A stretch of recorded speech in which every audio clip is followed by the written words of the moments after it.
Antecedentes del poder legislativo. Desde finales del siglo XVIII, en las naciones donde se ha adoptado la división de poderes, el poder del Estado se ha ejercido a través de tres instituciones políticas. La primera, el poder ejecutivo. La segunda, el poder legislativo. Y por último, el poder judicial. Estos poderes deben de gozar de independencia entre sí, ya que el objetivo de su separación es frenar los excesos que puede ocasionar. El principio de la división de poderes está contenido en el artículo 49 constitucional, que dice: el supremo poder de la Federación se divide para su ejercicio en legislativo, ejecutivo y judicial. No podrán reunirse dos o más de estos poderes en una sola persona o corporación, ni depositarse el legislativo en un individuo, salvo en caso de facultades extraordinarias al Ejecutivo de la Unión, conforme a lo dispuesto en el artículo 29.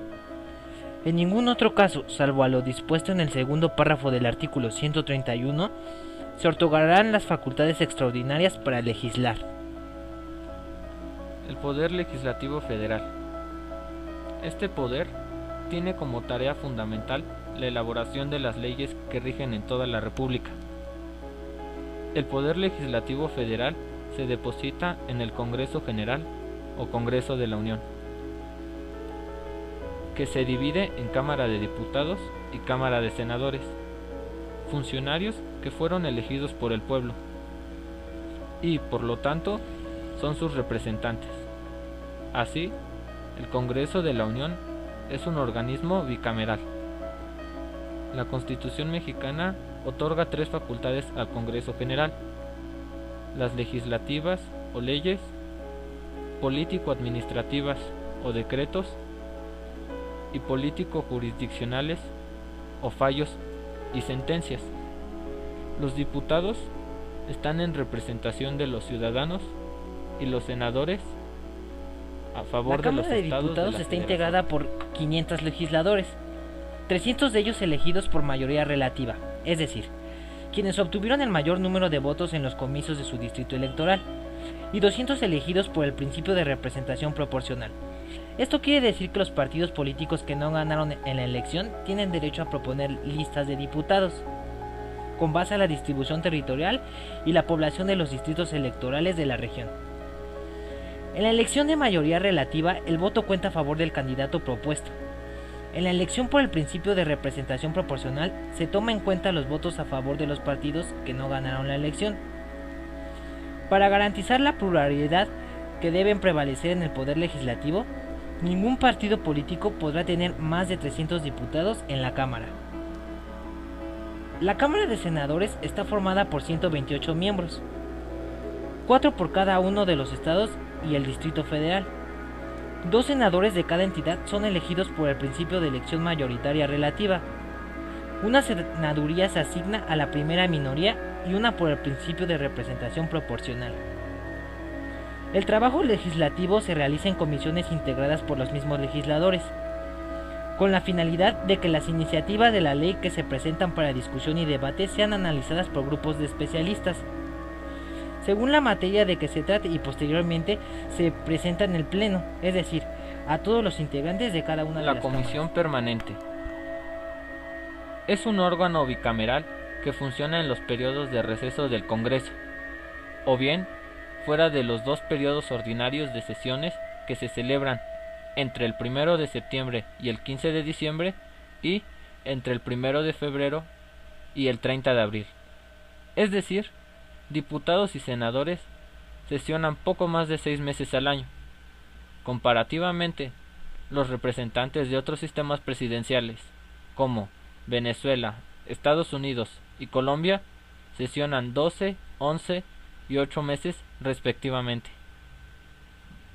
La integración de la Comisión Permanente y sus facultades están definidas en el artículo 78 de la Constitución. Se compone por 37 miembros, de los cuales 19 son diputados y 18 son senadores. Los integrantes de la Comisión Permanente son nombrados por sus respectivas cámaras antes de la clausura del periodo ordinario. Esta comisión se ha considerado poco representativa, dado el número de meses en que es el único órgano del Poder Legislativo que sesiona regularmente.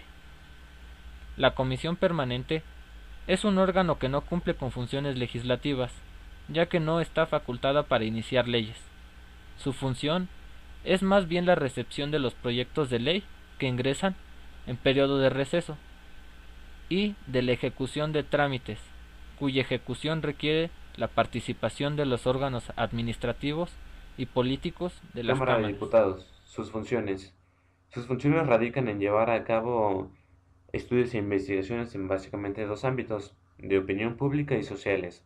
Esta Cámara integra bases de datos con información en materia social y de opinión pública. Además, difunde el trabajo que se lleva a cabo entre los diputados, las comisiones legislativas y los órganos de gobierno de la Cámara de Diputados.